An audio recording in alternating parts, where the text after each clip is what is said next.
When did you realize you raised your kid, right? When my cousin Vanessa was having a wedding, my son Mikey was the first person I told. He has semi-low functioning autism, so more often than not, my friends or acquaintances specifically request for him not to come, which meant we never went to events together. But I assumed my aunt would be different. When I told him, he started jumping up and down and clapping his hands.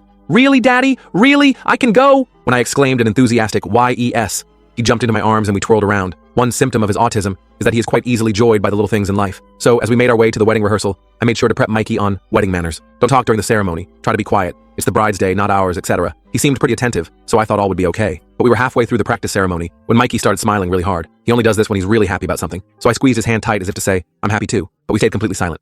Like, radio silent. But when Vanessa made it to the top of the aisle, she screeched, "Excuse me? What is he doing here?" My heart dropped, and I turned to Mikey, who was still smiling, not knowing she was talking about him. No one else said anything. But instead of just continuing the ceremony and focusing on her wedding, Vanessa turned to her groom and screamed like a banshee. "I thought you told him not to come?" By this point, she was pointing straight at Mikey, and he started tearing up. The audience was silently whispering, and I even caught sight of a few looks of disgust towards her. Unfortunately, they were the minority, because most of the audience were nodding their heads in agreement, as if it was the most disgraceful thing they'd ever seen. I wanted to yell at Vanessa, to tell everyone I can't wait until she dies of obesity so me and Mikey can dance on her grave, but I didn't say any of that. I wanted to be a good role model for Mikey, so we just walked out. As soon as we were outside the church, Mikey had a meltdown. "Why would she say that about you, Daddy? That was so mean." I thanked the heavens he didn't know it was about him. "Son, some people are just bitter because they don't like themselves. Luckily, this was just the wedding rehearsal. And 2 days later, the real wedding happened. Luckily, Mikey believed the one we went to was the real one, so he didn't question it when I left him with the babysitter for the day. I'm a pretty big marriage guy. So for the first half of the day, I let Vanessa have her moment completely undisrupted. It wasn't until dinner that I tapped my glass to make a speech. The whole room was silent. Vanessa took the opportunity to mouth the words, "Thank you for not bringing him." I smiled, but not for the reason she was thinking. As you can see,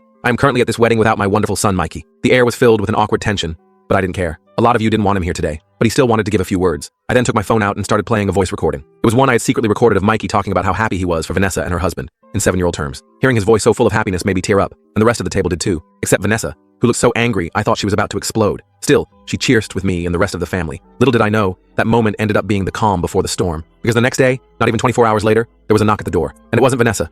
Instead, it was CPS. They asked me a few vague questions before barging past me and examining my home. My head was spinning and I barely understood what was going on. The woman started marking every little thing down on a clipboard. Mikey's mattress with no bed frame because of overstimulation? Noted. Plastic on the furniture because of Mikey's toilet accidents? Noted. Locks on the cupboards to protect him from sharp objects? All noted. All marked as evidence. I tried to tell her about his autism, but that's when she whispered under her breath, "That's what they all say," before calling her higher up. I assumed this was due to inexperience, since she looked like she just graduated college. When she hung up, she told me they had to do an emergency removal order, and were going to place him in the hands of his closest relative. I immediately offered his grandma. The following 72 hours were hell.